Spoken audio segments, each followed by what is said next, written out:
Ever tried exercising with MCAS and your body responded like you just run from a bear, even though you were only walking?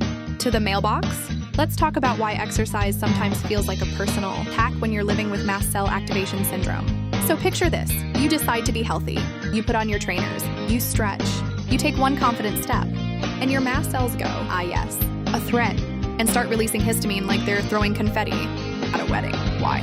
Because exercise naturally heats you up, increases blood flow, and stresses your muscles a tiny bit. Most bodies are like, cool, we're working out. But with MCAS, your mast cells are dramatic. They see normal exercise signals and go, sound the alarms, release everything. Cue the flushing, itching, dizziness, hives, headaches, and the classic post-exercise crash that feels like you've been hit by a small emotional bus. So what do? You switch from Olympic athlete to gentle woodland creature. Think slow walking, stretchy yoga, light cycling, breathwork, or strength training that's basically just picking things up politely.